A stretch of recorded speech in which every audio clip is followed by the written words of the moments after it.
anos. E a semelhança desse homem, que não se diz o tempo, mas se dá a entender que é algo que está instalado nele há tanto tempo quanto eventualmente tinha durado a existência lúcida dele, como aqui com a gente também, quanta gente que vê, quanta gente que ouve, quanta gente que sente, quanta gente que pensa, quanta gente que tem opinião, quanta gente com certezas interiores, mas que não consegue se expressar. Quem está de longe não pode nem entender.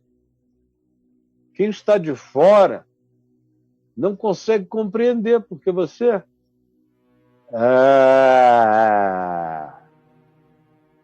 Deixa... Olha aqui para mim, para essa minha pose Einstein. Quem olha para o indivíduo diz, meu Deus, está ali ele. Língua ele tem. E ela se move. Ela se move. Não tem nenhum problema muscular. Ele não tem nenhum problema neurológico que afete a conexão muscular com a língua dele. Não, ele não tem. Logo, o problema dele não está no aparato físico. Fisicamente, ele ou ela, no caso aqui é um ele, é completo, é perfeito. Tem algo que não tem a ver com a instrumentação orgânica dele, que está toda no lugar. Língua, movimento das línguas. Podia até ser um homem que apreciasse comida, que tivesse gosto, paladar. Com certeza não estava com Covid, tinha paladar. No entanto, ele não conseguia era falar. Portanto, o bloqueio dele não era de natureza outra, senão completamente aqui, psicológica. Era no ambiente da mente-coração, era no ambiente do pensamento, era no ambiente do abstrato, era no ambiente onde os traumas acontecem. E aí, aqui se diz que era um demônio, mas não raramente poderes malignos geram bloqueios na gente a partir de acontecimentos chocantes e traumáticos na vida da gente. Na minha experiência, esses acontecimentos espirituais não chegam do nada. Eles têm uma raiz, eles têm um lugar para acoplamento, para embutimento, eles têm algo ali que é uma corona esperando o encaixe. Até que o encaixe chega. Mas, na minha experiência, sempre tem algo pré-existente para facilitar, para abrir a porta desse estado que vai crescendo, crescendo, crescendo, até atingir a esse ponto máximo. No caso aqui, foi o impedimento absoluto da comunicação.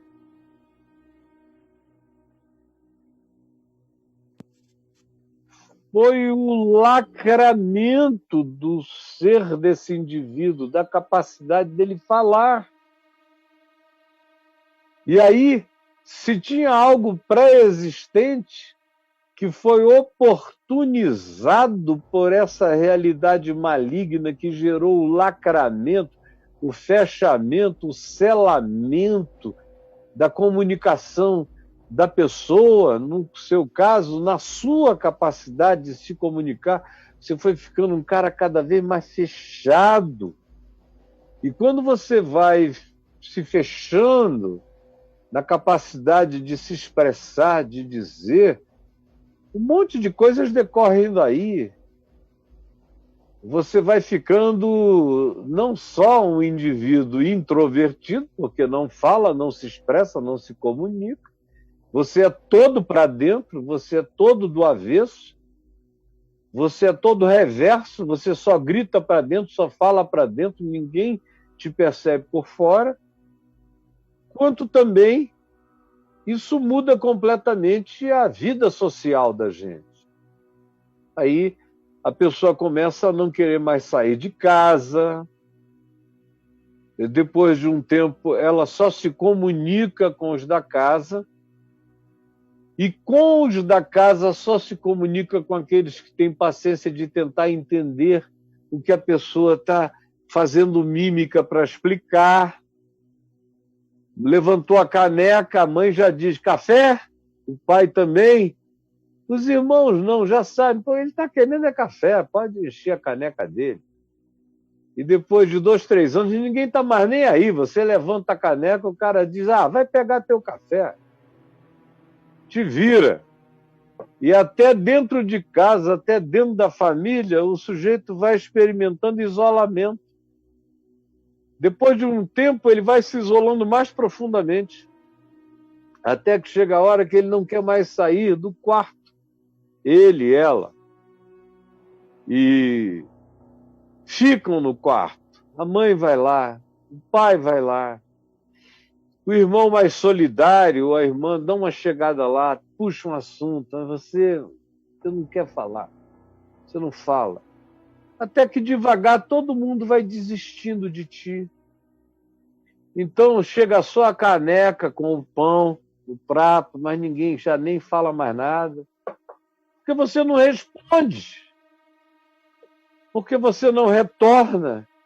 As pessoas, com o tempo, vão desistindo de quem não responde. Guarde bem isso. E a aplicação disso recai sobre todos os níveis da nossa existência. Com o tempo, as pessoas vão desistindo de quem não responde. Com o tempo, as pessoas vão desistindo de quem não responde. Você responde? E aí isso vai se agravando. Chega uma hora que já tem gente que nem entra mais no quarto. Chega a hora em que se coloca uma bandeja na porta, do lado de fora. Você, quando queira que abra, você, quando deseja que pegue. Do contrário, ninguém vai nem mais bater a sua porta, porque a aceitação da incapacidade de comunicação vai gerando nos outros um cansaço tão grande que depois de um tempo as pessoas já não querem mais nem saber como você está. Você sabe disso? Como é que isso progride num ambiente, por exemplo, familiar? Aquele que não fala, não se comunica, não diz nada, vive soturno, vive calado, que engole as palavras, que de fato rumina sentimentos e que não expressa pensamentos e nem tem vontade, porque depois de um tempo até o indivíduo vai se cansando de tentar se comunicar até o dia em que ele desiste de tudo, ele se assume mudo. Se assume mudo. Eu não estou falando aqui das pessoas que nascem com deficiência explícita, identificável, do ponto de vista médico, neurológico, como uma dificuldade, de fato, um impedimento na fala, como um estado de mudez. Não, não é disso que eu estou falando. Eu estou falando daquela coisa alienígena, que aqui no Novo Testamento, no Evangelho, é chamada de uma ação demoníaca. Uma ação demoníaca que não precisa ser associada com um demônio morando ali, dentro do indivíduo, um demônio. Um demônio. Não. Às vezes é assim. Às vezes é assim. Porém, Na maioria das vezes não é assim. É demoníaco pelo resultado que produz, pela calamidade que cria, pelas dificuldades que introduz, pela limitação que patrocina, pelo encolhimento da vida que faz acontecer. Mas pode não necessariamente ser um demônio sentado em cima da sua capacidade de comunicação. Frequentemente é um processo que a gente pode chamar de demoníaco pelo modo como ele foi tecido, construído, diabolicamente urdido, lentamente objeto de um crochê satânico em você, amarrando pontos, a partir, frequentemente, de um acontecimento traumático. A pessoa se traumatiza, pode ser trauma de qualquer que seja a natureza, pode ser um pai que toda vez que você abre a boca, manda você calar a boca porque você só fala besteira. Podem ser os irmãos que se unem a esse pai e fazem coro e dizem, mas como tu é burro, fulano. Como tu é burro, fulano. E aquilo vai sendo repetido no coro da perversidade familiar. Família e irmãos podem ser muito perversos.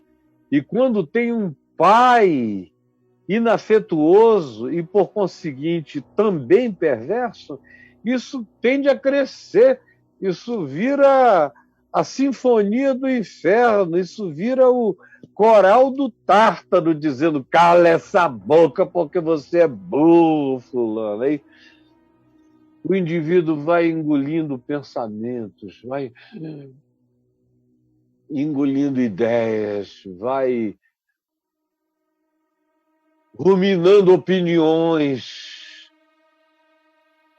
e os dias, meses vão passando. O primeiro ano acontece até que chega o dia em que você vai começando a se esquecer de falar. Comunicar-se passa a não ser mais algo instintivo. Você sabe, tem milhares de pessoas que estão entendendo o que eu estou falando perfeitamente. Até que chega aquela hora em que você começa a ser cobrado. No início, eles mandam você calar a boca. Mas alguém viver calado, sem dizer nada, é muito cansativo e trabalhoso do ponto de vista familiar. Então, os mesmos que no início introjetam a mudez em você, dizendo cala a boca, não fala, você é um burro, vira essa boca para lá. Depois de um tempo, eles vão ficando cansados quando você já não fala mais nada, quando você só estende a caneca, quando você só põe o prato, quando você começa a dizer, fazer careta dizendo não, ou quando você começa a dizer só um pouquinho mais, quando você começa a virar um mímico. Depois de um tempo, tem coisas que já não cabem mais numa mímica amadora. Você também não fala com libras, nem eles entendem. Aí eles começam a ficar zangados com aquilo que eles mesmos ajudaram a fortalecer e patrocinar, que foi a sua mudez, que foi a sua introversão, que foi a sua introjeção, que foi a morte da sua comunicação, que foi o seu silêncio mórbido, nascido de um trauma, de um medo, de um susto, de uma culpa imensa que calou você uns tempos e depois de 2 tempos você já tinha adoecido, já tinha habituado a sua mente ao silêncio inexpressivo, e isso vai crescendo um dia depois do outro. cresce como um fungo de mudez que vai se alastrando para dentro da nossa cognitividade, vai entupindo as nossas expressões, e quando a gente menos nota, a gente já está completamente bloqueado, costurado. É como esses filmes de terror de pessoas com a boca costurada e que assustam tanto você, talvez apenas porque sejam a imagem perfeita daquilo que expressa uma dificuldade interior de falar com uma atitude exterior de calar. É quando aquele que não consegue se expressar ainda tem a boca costurada pelos de fora, que depois de um tempo vão demandar de você uma outra atitude e você já estará incapacitado de se expressar de qualquer forma. E tem muita gente comigo aqui assim, toda família tem alguém assim, toda família. Tem alguém que vai ficando cada vez mais introvertido. E nesse tempo dos games, nesse tempo dos headphones e dos earphones e dos objetos de escuta de ouvido eletrônico, aonde todo mundo já vai vivendo meio mudo mesmo, os caras já vão para a mesa, cada um com o seu earphone plantado nos dois ouvidos, de modo que a família toda está falando, mas o cara está ali no paralelo, comendo aqui, olhando para lá, nem aí para você, nem para coisa alguma, o mundo dele é outro. Já é um treino para uma surdez social que vai se impondo. Então, os tempos nos quais a gente vive já favorecem isso. Aí você levanta dali sem ter dito nem oi, nem ai para o teu pai, nem para tua mãe, nem para ninguém. Entra no quarto, tranca a porta, continua em silêncio o resto da vida. Alguém bate na porta, você demora a ouvir. Às vezes, tem gente que a porta quase tem que ser arrombada para o cara perceber que tem uma vibração, porque ele mesmo não está ouvindo nada. Tamanha é a altitude do seu mundo paralelo. Você quase arromba a porta. Tem muita mãe aqui dizendo, é isso aí, Caio, para fazer o cara comer. Isso eu estou falando de filhos dessa geração, que depois de um tempo já não tem mais ouvidos para ninguém, a não ser para as escolhas do seu próprio capricho, porque o mundo inteiro se virou para dentro. E não sobrou mais nada para fora. Agora, essa é uma situação dos tempos, essa que eu acabo de descrever nesse segundo imediato, mas tem aquela quantidade enorme de outros que foram ficando assim por causa de traumas. Traumas variados, de sustos. Susto provoca muito isso, gente. Susto de ver, meu Deus, papai trai minha mãe com a minha tia.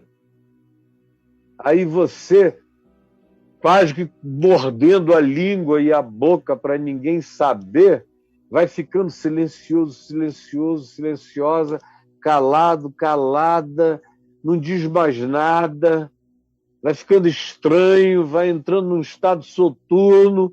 Daqui a pouco, ninguém entende, você mudou de atitude e ninguém consegue compreender porque que a sua capacidade de se comunicar não com um, não com dois, não com três, mas com todo mundo foi dramaticamente alterada por algo que começou como um silêncio a partir de um tema tópico, mas foi se expandindo, foi pervadindo toda a sua cognitividade, chegou uma hora que você se acostumou ao silêncio mesmo.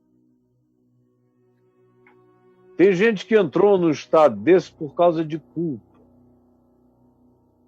Praticou algo errado, sentiu uma vontade enorme de confessar. Você teve uma relação sexual com a mulher do seu pai. Seu pai de 50 anos, a mulher dele de 35, e você, um garotão de 17, já musculoso. Aí começou a conversar, havia muita conversa solitária entre vocês enquanto seu pai saía. Até que um dia vocês foram para a cama uma vez, duas vezes, três vezes, você chegou até a se apaixonar pela mulher do seu pai e foi tomado por uma culpa tão extraordinária, tão profunda, que foi imergindo você em regiões abissais da angústia. Depois de um tempo, você estava habitando aqueles lugares silenciosos do abismo, com medo de se trair, porque quando a gente vive uma culpa dessa natureza, a gente fica com medo de se trair, de que qualquer coisa vaze da gente que conte a história, nem que seja um fragmento. E aí você começa a ficar como quem morde a língua, até que isso vira a tua língua para dentro. E você muda no todo. Você tem capacidade física, neurológica, psíquica de se comunicar, mas você se proibiu. E com a demora da proibição, você se vicia na solitária. Pessoas que ficam muito tempo na solitária perdem a sensorialidade, não tem luz, então a tua visão vai diminuindo. Não tem som, então a tua audição, num certo sentido, aumenta, mas como você não tem com quem falar, você se introverte. E eu já conheci pessoas que ficaram tanto tempo isoladas que, quando elas saem, elas não podem ver luz nenhuma durante muito tempo, elas não podem nem ouvir, porque dói os ouvidos, qualquer menor que seja o som, e demoram a voltar a se expressar. Eu já conheci gente que, não sofrendo de nada, só ficava assim, durante um tempo, especialmente prisioneiros no sistema prisional, esquecidos durante muito tempo num ambiente de solitária ou de solidão profunda, vão inibindo as sensorialidades. E nada tem mais poder de fazer isso do que uma culpa estimulada pelo diabo. Pelo diabo, entenda, pelo processo culposo, todo dia alimentado dentro de você com recorrência, que diz que você não merece mais se comunicar, que a sua punição é não mais falar, você que cometeu um ato tão horrível, tão indescritível, tão não narrável. Sua punição é essa. E aí as forças demoníacas associadas aos poderes culposos selam, lacram você. E aí, quando o indivíduo percebe, ele mergulhou num estado de introversão total, absoluta. E é difícil quando alguém entra numa dessa. Aí vai ao psicólogo, passa a sessão inteira, 1 hora calado lá, só diz sim, não. Aí o terapeuta ou a terapeuta fazem das tripas coração e você só na base do... Ou então baixa a cabeça. Baixa a cabeça. Você sabe exatamente do que eu estou falando. A sua mãe está aí chorando, seu pai que está assistindo está angustiado, seus irmãos estão começando a ter um monte de fichas caindo. entendendo coisas. Agora, só resta saber se você quer ser curado. Como é que a cura vem para isso? Quando é um caso de manifestação demoníaca, pura e simplesmente, é mais fácil. É simples. Não tem nada mais simples do que demônio. Quando é demônio, a gente chega e diz como eu vou fazer aqui agora. E se tiver alguém possuído de um espírito imundo que impede você de se comunicar na vida, eu digo a esse espírito imundo que me ouve, eu te repreendo em nome de Jesus. Quanto a você que está me ouvindo, agora abra sua boca. Repita comigo aonde quer que você esteja na terra. Caio, eu entendi. Caio, eu estou falando. Comece a dizer só amém. Me ajuda, Jesus. Me ajuda, Jesus. E me escreva dizendo e contando. Porque quando é demônio, a gente repreende assim, em nome de Jesus, eu te repreendo, demônio.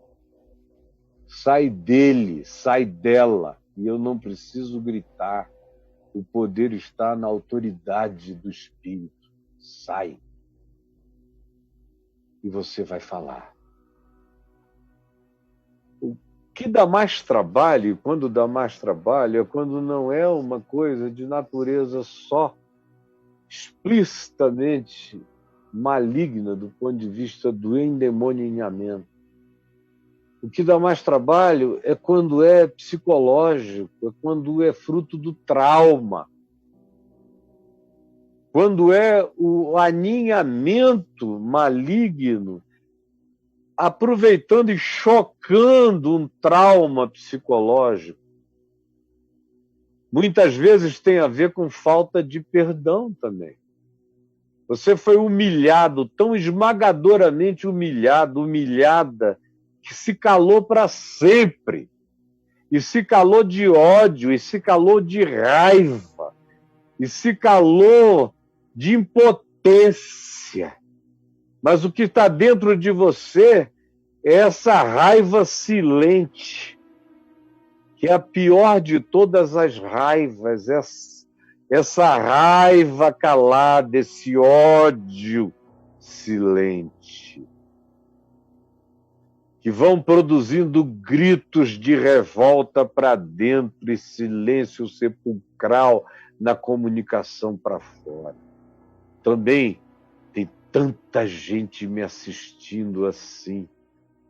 Gente que só vai ficar liberta se perdoar. Esse que entrou nesse estado por causa de raiva e de ódio, só ficará curado se perdoar. Se hoje tomar aqui comigo agora a decisão de perdoar aquele que emudeceu você para sempre. Você o perdoa? Perdoa esse que emudeceu você para sempre? Tem mulheres que estão em silêncio há anos por causa do ódio que sentem do marido que as emudeceu, de raiva, de humilhação. Seja qual seja a impossibilidade de perdão, a falta de perdão acompanhada do ressentimento, da raiva e do ódio, introjetam no indivíduo o silêncio como acontecimento natural. Você já viu o que acontece quando duas pessoas estão mal uma com a outra? Como elas podem deitar na mesma cama por horas, por noites, por dias, por meses, por anos, em silêncio, mudas uma para outra, e o diabo deitado no meio em gargalhadas. Observe o silêncio entre pai e filho, que brigaram há 4 anos atrás e desde então ficaram mudos um para o outro. Ou aquela pessoa que já foi o seu melhor amigo, querido, e vocês entraram num estado chocante de desentendimento, e o silêncio se instalou, às vezes até sem causa, patrocinado pelo orgulho inicial, que fez com que o orgulho só crescesse, e com o orgulho, o silêncio, o orgulho tem o poder de silenciar partes em guerra orgulhosa. Enquanto você não perdoar, você não vai voltar a falar nesse caso. Como aquele que é o culpado. Enquanto não acolher o perdão, você não vai voltar a falar. Como aquele que é o traumatizado. Enquanto você não entender que a opinião de quem quer que seja, mesmo que seja do seu pai, da sua mãe, do seu irmão, de qualquer outra pessoa, carrega apenas a relatividade da idiotice dele, e que isso não define você, não diz quem você é de fato, enquanto você não entender e não aceitar isso, você vai continuar mudo. Pelo menos nesse ambiente, a mudez vai se instalar. Existem tantas causas para as manifestações de mudez se introjetarem, se instilarem na existência da gente, como aconteceu na sua vida. E há dezenas de outras causas e razões possíveis. Eu iria listar coisas e falar o dia inteiro. São inúmeras as situações e circunstâncias. As que eu mencionei aqui são as mais grotescamente óbvias, apenas para ajudar você a entender a si mesmo, a entender o seu processo. No fim, minha gente, no fim de tudo, o que cura a gente é perdão. Seja o perdão que a gente dê a outros que nos ofenderam, que nos calaram, que nos entupiram em determinadas relações sociais, ou seja, o perdão que a gente dê a si mesmo, que a gente acolha, que a gente aceite, ao ponto de nos sabermos pacificadamente perdoados para sempre. Na hora que isso alcança, a língua é solta, a vida é solta, a existência se libera de novo. Quando a gente recebe esse perdão de Deus, a gente se solta para viver. E a língua volta a tremular, começa um tremulamento de glorificação àquele que nos libertou do mal que se encruou dia a dia na gente até se transformar num bloqueio demoníaco, invencível, intransponível, para além de toda e qualquer que fosse a vontade interior da gente até de reagir. Porque uma das coisas que isso faz é também matar a vontade da cura dentro de nós. O interessante é que o texto aqui de Mateus 9,32 diz: ao retirarem-se eles, ou seja, aqueles 2 cegos, foi trazido a Jesus, foi-lhe trazido. Ou seja, às vezes o indivíduo está num estado de incapacidade, de impotência, de dificuldade tão grande em si mesmo, que é preciso que outros tragam, que outros tomem a iniciativa. como alguns dos que estão me assistindo aqui agora já estão mandando o compartilhamento desse link para pessoas queridas que estão vivendo em tumbas de silêncio, de isolamento, de ostracismo, de impedimentos de comunicação, ou aquele que, porque não aprendeu a perdoar, desaprendeu a falar com aquele que ele não perdoa. E às vezes anos se interpõem e a mudez cresce. Chega ao ponto que você diz: escuta, fulano, por que você não fala com a fulana, ou com o fulano, com o Beltrano? E ele diz: olha, eu até que gostaria, os sentimentos ruins até que já se foram, eu só não consigo mais. Eu só não consigo mais. E dentro de casa, em família, a gente vê isso acontecendo com uma regularidade enorme. Por quê? Não, eu não consigo. Estabeleceu-se uma dificuldade intransponível, eu não tenho nem força para tomar a iniciativa, eu não sei mais falar se for assim. Ou se for com ele, ou se for com ela. Quando isso decorre de culpa, aí o agravo é muito mais amplo, o indivíduo se proíbe de falar com o mundo frequentemente. Parece que no proibir-se de viver em razão da culpa que molesta, angustia, chicoteia, açoita o ser, o indivíduo se proíbe de vida no todo, com todos. Se proíbe da alegria e, portanto, se proíbe de toda forma de expressão e, portanto, se pune. Vocês estão entendendo perfeitamente tudo que eu estou falando.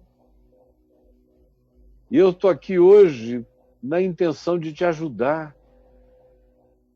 Porque se foi culpa que deixou você assim, eu vim dizer a você que não importa qual seja o tamanho da sua culpa, meu filho, minha filha, você está perdoado, perdoada. Entendeu? Em nome de Jesus, você está perdoado. São perdoados os teus pecados. Eu te digo em nome de Jesus, que me deu autoridade de perdoar pecados, quando disse que se de alguns nós perdoarmos os pecados, eles serão perdoados. Perdoados estão os pecados que tu pecaste, não para a morte. Perdoados estão os teus pecados, fica livre do teu mal. Crê, crê. Se você crê, você vai ficar livre do seu mal. E quando é aquela mudez que nasceu da falta de perdão, eu digo a você agora, em nome de Jesus, perdoe. E não precisa sentir nada. Perdão é um reconhecimento em fé. Em fé, não precisa de emoção, de sentimento nenhum, embora você esteja se banhando de chorar. Não é o choro que produz o perdão, é a decisão de fé. Não é a emoção, não é o sentimento. Senão a gente só perdoaria quando estivesse sentindo vontade de perdoar, mas a gente pode perdoar mesmo sem ter vontade. O perdão é uma ordem que a gente dá frequentemente contra a dureza do nosso próprio coração. Quando a gente assume a soberania espiritual sobre as nossas emoções adoecidas e traumatizadas, e pela fé nós perdoamos, porque perdoar é um mandamento. Em nome desse mandamento a gente perdoa, e o perdão está estabelecido. O resto é ir fazendo a emoção e o sentimento, ainda machucados, se tornarem servos da escolha mental, da escolha espiritual, da decisão de fé e de caráter, de perdoar. porque essa é a vontade de Deus em Cristo Jesus e ponto. E pronto. E está feito. Mesmo que os seus sentimentos ainda não tenham se alinhado com a sua decisão, você segue na sua decisão espiritual, mental e de fé, que os sentimentos e as emoções obedecerão à escolha da consciência. Quem manda é a consciência, não é a emoção, não é o sentimento. É a consciência que ordena o alinhamento da emoção e dos sentimentos com a decisão dela, consciência em fé, em escolha segundo o mandamento, segundo Deus em Cristo Jesus. Aí você fica curado. Ou qualquer que seja outra razão. Tudo isso pode ser curado hoje, agora, aqui. Daquilo que seja manifestação espiritual maligna para a qual se diga sai em nome de Jesus, até essas outras realidades da subjetividade, da culpa, ou da necessidade de perdão. Na culpa a gente recebe perdão. Na mágoa, no trauma, a gente decide o perdão. E quando a gente decide, a boca vai ficando livre, a comunicação. E eu não estou falando só de um fenômeno na capacidade oral. Eu estou falando da comunicação geral do ser. Às vezes a gente se transforma em pessoas mudas na totalidade da nossa expressividade. São essas pessoas que vão ficando lânguidas, mortiças. Vão virando o chamado 1, o chamado 2, vivem no poço, perdem a familiaridade com a vida, com os outros, com a sociedade, com o sol, com as faculdades da graça de Deus espalhadas na pluralidade das muitas trocas que a gente pode ter nessa vida, que é o que nos faz gente que fala, gente que se comunica, gente que se expressa. E falar e se comunicar é uma das manifestações mais extraordinárias da nossa sanidade. E podendo exercer a nossa comunicação, e aí isso é mais do que falar, é se comunicar, e ter vontade de se comunicar é expressão das mais essenciais da nossa própria sanidade. Matar essa dimensão é adoecer num nível, às vezes, sem recuperação. Você me entendeu, não me entendeu? Eu sei que tem gente que disse isso é para mim, gente chorando na terra inteira, dizendo, ai meu Deus. Também tem aqueles dizendo, eu queria que meu pai ouvisse isso, ou meu irmão mais novo que está em casa, naquela tumba na qual se transformou o quarto dele. Como eu gostaria que aquele amigo ou aquela amiga, você vai compartilhar isso com muita gente, e você vai ter notícia agora mesmo do que a graça de Deus vai começar a fazer, assim como eu quero ter notícias do que a graça de Deus está fazendo agora, nesse instante, com você, em qualquer lugar do mundo. Como vai fazer nas vidas de milhares e milhares de outros que não estão me vendo agora, vão me ver daqui a pouco, mais tarde, amanhã, outro dia. Mas essa palavra vai chegar com aquela atualidade absoluta. A verdade não perde a atualidade. A verdade não perde a atualidade. Por isso, se essa palavra é verdade, ela não perderá jamais a sua atualidade e o seu poder libertador. Jesus, eu quero pedir que a singeleza dessa palavra seja equivalente ao poder penetrante dos seus efeitos. na vida de milhares de pessoas. E eu peço também que ela produza resultado na vida daqueles que ficaram mudos só em relação a uma pessoa, a 2 pessoas, a 3 pessoas, a algumas pessoas.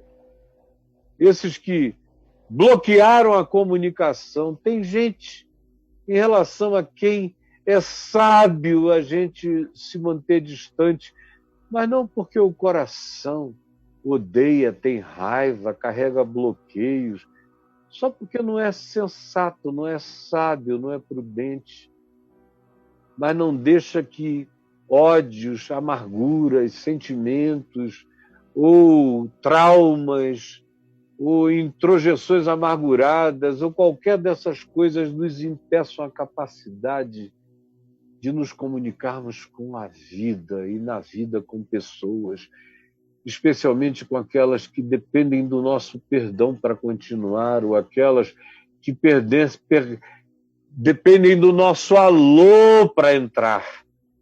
Por favor, abre a nossa compreensão e faz essa palavra ter milhares de aplicações, de aplicativos pessoais na vida de cada um que está me entendendo agora.